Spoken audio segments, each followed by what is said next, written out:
Hello children, last time we discussed magnetic fields due to a bar magnet. Now we are going to discuss the first topic today, bar magnet in uniform magnetic field. Meaning what will happen when you place a bar magnet in a region containing uniform magnetic field. Let's imagine a situation here in a certain region we have magnetic field which is uniform and has intensity what? B. For example, you have said it is going up, and then here we have a bar magnet, right? Suppose the north pole is here. Let's draw a magnet. This is the north pole and this is the south pole. And at a given instant we assume that the axis of this magnet, this is the axis, and this axis is making angle theta with the magnetic field, right? And we use a term called pole strength, if you remember. We know that north pole experiences a force in the direction of the magnetic field. If the magnetic field is going up, the force out here is what? Upwards. And how much is this magnitude? Qm into B, where Qm is what? Pole strength. Similarly, there is a force here, Qm into B, which is acting opposite to the external magnetic field. So we conclude like this: when you place a bar magnet in an uniform magnetic field, then it is going to experience two equal and opposite forces, and two equal and opposite forces, we are already familiar with this concept we did in electric dipole. They are called what? A couple. When a couple will act, then the net force will be how much here? 0. So we conclude that when we place a bar magnet in a uniform magnetic field, it experiences a couple. And how much magnitude of a couple, children? Qm into B.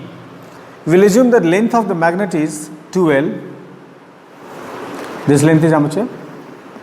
2L. It is clear? So let's make certain assumptions. Okay? Let's make certain assumptions. Is equal to 2L. So we are making certain assumptions. Pole strength is equal to Qm, magnetic field is equal to B, length of the magnet is equal to Qm, and axis of the magnet, which is variable, is making angle theta with the magnetic field, right? So you can see that there are two forces. Force on north pole is what? QB, upwards, and force on south pole is Qm into B, downwards, right? So net force F will be equal to Qm into B plus minus Qm into B, 0. Net force is 0. So if net force is 0 on the magnet, then you understand that there will be no linear motion. There will be no linear motion. Hence, there is no linear or translatory motion. So this thing is clear. Like I take this piece of a chalk, take it like a magnet, I fix it here in the middle, like I fix it here. I am applying equal and opposite force. What will happen? The chalk will start rotating but will not have any linear motion. These two equal and opposite forces produce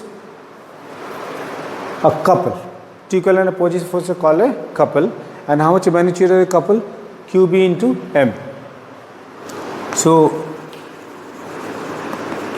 now we will be calculating torque or moment of couple. Since there is going to be no linear motion, there will be only rotation, and for rotation we need a torque. And for calculating a torque, you have a direct formula. Torque is equal to force into perpendicular distance. And this perpendicular distance is also called arm of the couple. So let's see. This force is acting upwards, extend its line of action. This is forcing downwards. You can see, if I take this point as P, then SP is the perpendicular distance between the two forces. One force is up, the other force is down. So perpendicular distance is SP. And this perpendicular distance SP is called arm of the couple. We will calculate this. Remember that NS is equal to 2L, right? So we calculate this perpendicular distance children. Torque is equal to F into R perpendicular. And for calculating R perpendicular, I can take sin theta. If this angle is theta, so this angle is also how much? Theta. So we are getting a triangle something like this. This is N, this is S, this angle is theta, and this length is how much? 12. This is actually the magnet. Clear? This is point P, this angle is 90 degree. This is how the force is acting. One force is up and the other force is down.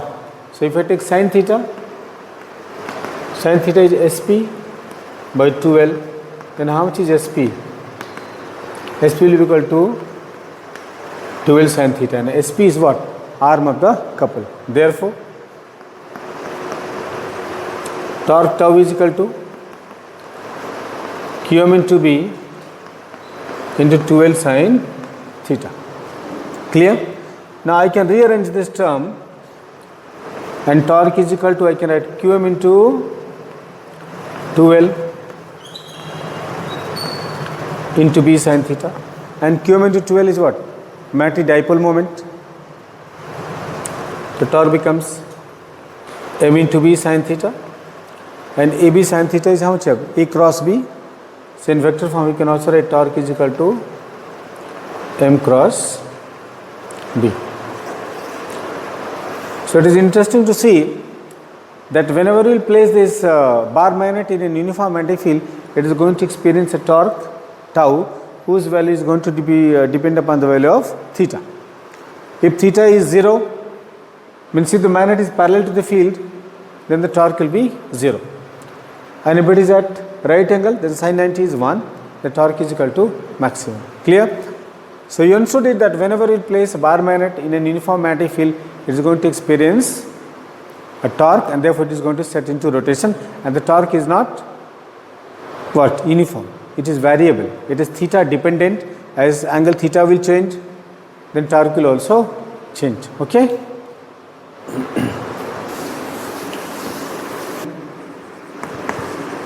In rotating a dipole, children, we discussed that whenever we place a bar magnet at a certain angle in an uniform magnetic field, starts out rotating because it experiences a torque, right? So as it is rotating, the question arises, who rotates it? Actually, the system rotates. The magnetic field what? Rotates it. So we will try to calculate how much work is done, and on what factors does this work done depend. So let's imagine like this.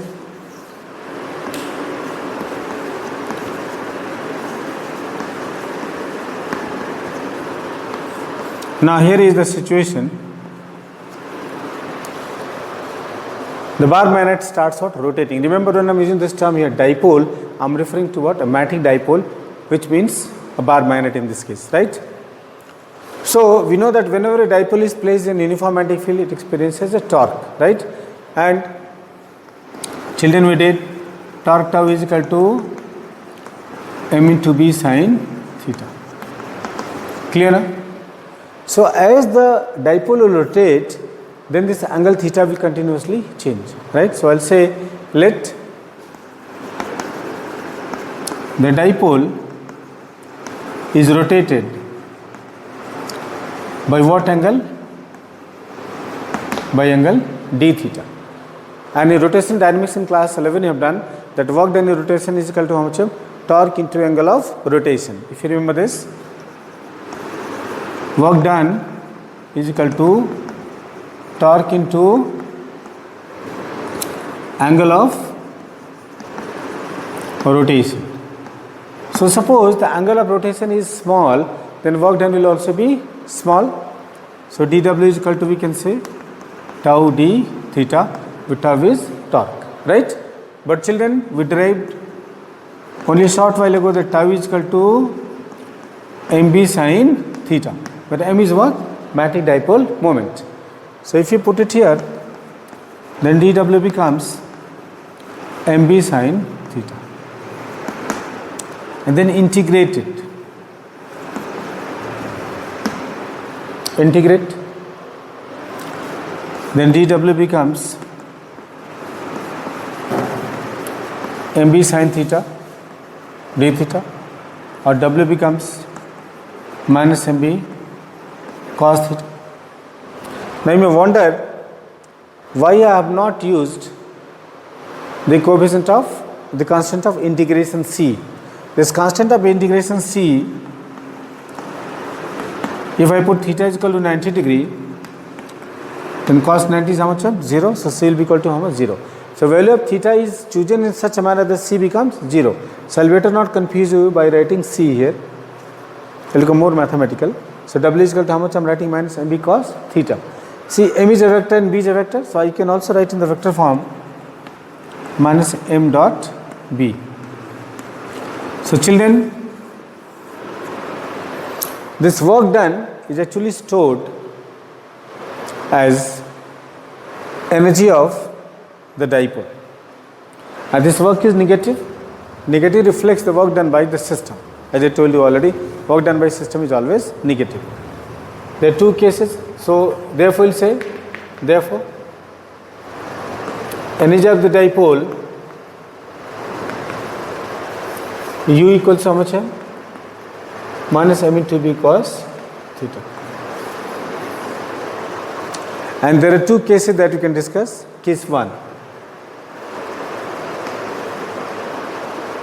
if theta is equal to 0, if I put theta is equal to 0, how much is cos 0? Cos 0 is 1, so u will be minus m into b.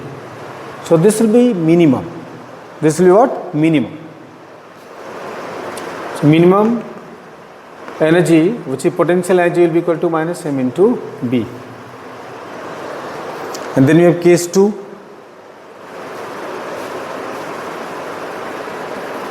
Case 2. So theta is equal to 0 means it is parallel to the magnetic field. If it is parallel to the magnetic field, then it will be most stable and its energy will be minimum. However, if theta is at 180 degree, 180 degree means what? Anti-parallel, opposite to the magnetic field. Then how much will be u, children? U will be maximum, and that will be minus mb cos 180. And how much is cos 180, children? Minus 1. Minus will come plus, so u will be in this case mb. So this energy will be maximum and this will be minimum. I'll write u max. Right? So we found what will be the work done in rotating a dipole, and the work done in rotating a dipole is stored as energy. We also saw the minimum energy will be possessed by the dipole when theta is equal to how much here? 0. Will be maximum when theta is equal to 180. Right, children? Now we will be seeing after this an interesting aspect of this dipole. We will see what will happen if the dipole is slightly what? Displaced from its equilibrium and released. Okay? We will be seeing oscillations of a dipole in an uniform magnetic field. Okay? Let us say this. Now children, we are going to discuss oscillations of a bar magnet, a very interesting topic. Suppose the bar magnet is placed in such a way that its axis makes angle theta with the given magnetic field which is uniform. Then we know it experiences a torque, tau is equal to mb sin theta. Now what I use it? I disturb it slightly.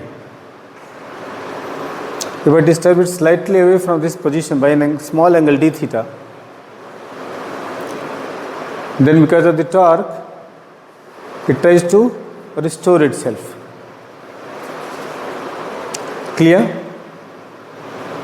Now as it will try to restore itself, the restoration will come because of the moment of inertia of the bar magnet, which I have done in class 11.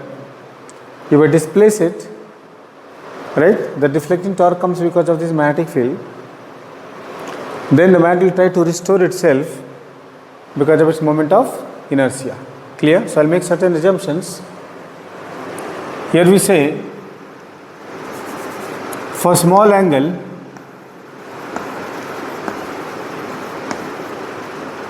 theta, you know that sin theta is nearly equal to theta. The torque is equal to how much? mb into theta. So this will be torque 1, tau 1 is equal to mb sin theta. Now this torque will continuously try to move towards the what? Magnetic field, try to align with the magnetic field. So we will call it restoring torque or deflecting torque. Suppose I consider it deflecting torque. Then I will take with what sign? Negative sign. Why will I take it with negative sign? Because the magnet will try to restore itself in a neutral position, and this torque will try to move it what? Away along the magnetic field. So therefore I am taking with a negative sign. This torque is negative. Then the restoring torque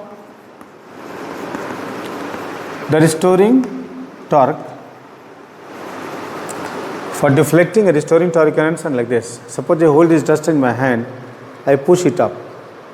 So the torque which I am applying, which the magnetic field applying, is what? Deflecting torque. And if I release my finger, it's coming down. Why it is coming down? Because of the moment of inertia of the what? Of the duster. Same thing is happening here. This duster is like what? A bar magnet. It is being deflected because of which torque? mb sin theta. The magnetic field applies the torque on it. But if I release it, it tends to come back to its initial position, restore itself because of its moment of inertia. So I will say here, restoring torque tau 2 is equal to I into alpha, where alpha is what? Angular acceleration.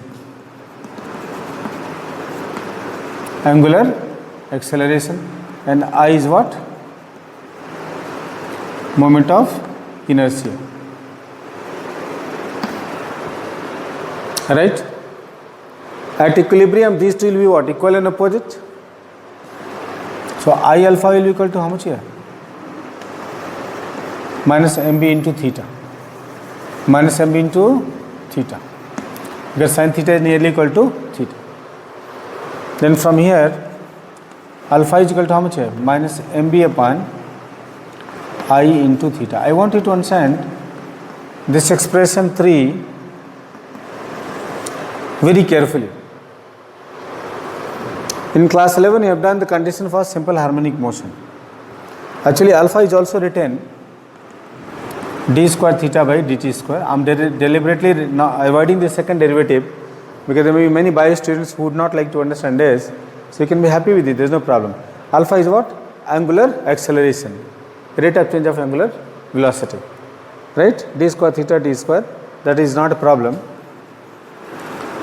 If you look at this mb upon I for a given bar magnet, see m and I are constant and magnetic field is also uniform. So that means everything in the bracket is what? Constant. Hence we say that angular acceleration alpha or d square theta dt square is directly proportional to what? Minus theta. So alpha is directly proportional to minus theta is condition for what?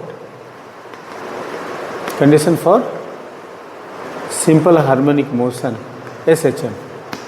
That means if I displace it slightly, it will start oscillating simple harmonically. And for simple harmonic motion, you know that alpha is equal to minus omega square into theta. This is equation 4. So I got this value of alpha and I also got this value of alpha. So if I equating 3 and 4. If you equate 3 and 4, then omega square theta will be equal to mb by I into theta. Theta and theta will cancel out. So omega square will be how much, children? mb divided by I. Where omega is what? You know already, angular frequency or angular speed. So if you take square root, then omega will be how much here? Root over mb upon I. So that means if it displaces this bar magnet slightly away from its equilibrium position, it will start oscillating simple harmonically and this will be its angular speed. Therefore, what will be time period? Therefore, time period t will be 2 pi by omega, or time period of this will be 2 pi, divide will become reciprocal, will be I divided by mb. So this becomes time period of this bar magnet, where I is its moment of inertia. So you came across a very important conclusion. If I slightly disturb this bar magnet from its mean position or equilibrium, they will start oscillating what? Simple harmonically like this. And what is the time period? T equals to 2 pi root over I by mb. Clear? So we saw a very important concept, children. Now we will be moving on to the next topic. We will see how a bar magnet acts as a solenoid or vice versa. Okay, let us say this one. We have bar magnet as an equivalent solenoid. We will see what exactly it means. In the previous chapter we discussed magnetic effects of currents, and we said that whenever current is allowed to pass through wire, it produces a magnetic field, right? And then if you remember, we derived a relation for magnetic field to a loop at a point on the axis. Clear? If you remember the derivation, if current is I, radius is r, and we want to calculate the magnetic field at distance r on the axis at a point P, then we have done magnetic field naught upon 4 pi a 2 n I a divided by r square plus r square to the power 3 by 2. Children, remember this derivation we have done. Magnetic field due to a loop on axis is mu naught by 4 pi 2 n I a divided by r square plus capital R square by 3 by 2. Clear? If you remember this discussion. Now we are going to see a bar magnet as an equivalent solenoid. Now see, a solenoid is an arrangement in which you have a long cylindrical frame, something like this, right? And then these are the two ends. In case of solenoid, children, the radius of cross section is very small, negligibly small compared to the length of the solenoid. This is, we are dividing solenoid into two parts. This is center O. Now children, this solenoid contains what? Large number of turns which are wound on the cylindrical frame. Let's typically show a few turns here in a very close length element, that is dx. Clear? So each loop is like what? Is going to be like a circle. We have discussed this. If I use this circle, I am going to make an assumption that let us say this set of wires is looking at a distance x, and total length of the magnet is how much? 2L. So this side the length will be what? L, and this side length will be what? L, this side. And this is like origin from where I am measuring the distance, and I want to estimate magnetic field at a point P located at a distance r. Due to, let us say, this given set of loops which are wound on the small length element dx. Clear? Distance r is the distance between the center of the loop and point P. In this case, you can see that I will be replacing r with what? R minus x. R is distance from the what? The center of the loop. These loops will be like this, no? These loops will be like this, right? So from the center of the loops, I am considering the distance is what? So this whole distance is r and this is x. So how much is the distance from the center? R minus x. Clear? So we will also assume that let number of turns on unit length is what? N. I will say let number of turns on unit length is equal to n. So how many turns will be there on this length dx? So number of turns on length dx, this will be dn is equal to n into how much? Dx. Very obvious. So I am going to modify this field. This is filled into a single loop, and then here I have loops in the length element dx. So if this length is dx, I will consider the magnetic field at point P as what? dB. So dB will be equal to, children, if I modify that formula, mu naught by 4 pi to n, n will be what? dn I into a divided by distance. In place of r, I am going to replace here, children, r by what? R minus x. And radius, anything you can imagine. R is r only, there is no problem. Okay. So we have r minus x whole square plus r square raised to the power 3 by 2. And dn we already know is what? N into dx. So dB becomes mu naught by 4 pi to n dx I into a raised how much? Pi r square. I keep it a only, there is no need to change pi r square, divided by r minus x whole square plus r square to the power 3 by 2. So dB is magnetic field due to this small element dx. Now I want due to what? Entire solenoid. Therefore total. Acha, and we make certain assumptions. Let r is very large compared to L. Let distance r is very large compared to L. So if r is very large compared to L, therefore this r will also be very large compared to what? Small r. This means r is definitely very large compared to small. So using these two results, I will modify this. So what will be dB, children? Let us modify.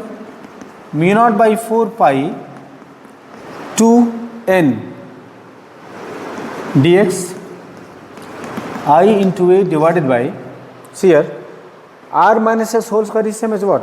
R square. Capital R is also what? Ignorable. So I put here 0 to the power how much?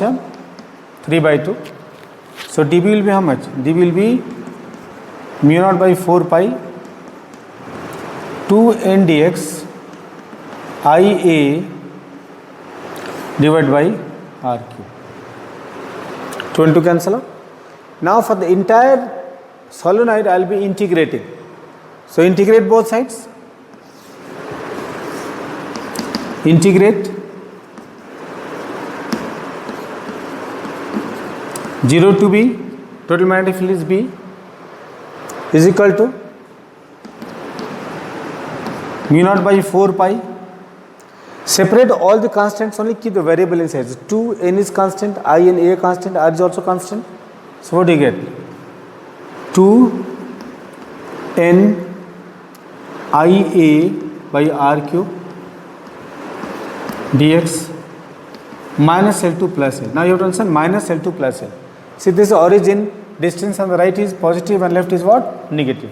So near this end, this part, r is equal to how much here? X is equal to how much here? Plus L. And if you come to the left, then x will become how much? Minus L.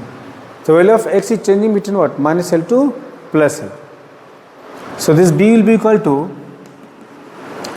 mu naught by 4 pi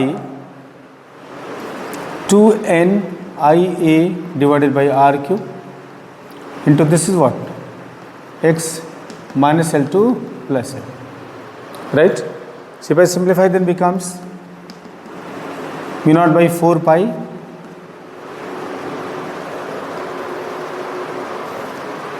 naught by 4 pi 2 n IA by r cube into L plus L. So children, if we simplify this, we get B equals to mu naught by 4 pi 2 Nia into 2L upon R cube. Now I'll just slightly modify this. So B becomes mu naught by 4 pi 2 n into 2L I into A divided by R cube. Clear? Now n is number of turns on unit length and 2L is the total length. So if you multiply n with 2L, I get what? Total number of turns. So I'll say here, but n into 2L is equal to how much here? Total number of turns n. So B equals to we get mu naught by 4 pi 2 Nia divided by R cube. Now this is a very important expression that we got. B equals to mu naught by 4 pi 2 Nia by R cube, and this is field at a point on the axis. And again, field due to a bar magnet at a point on the axis we did, if you remember in the other video, mu naught by 4 pi 2m by R cube.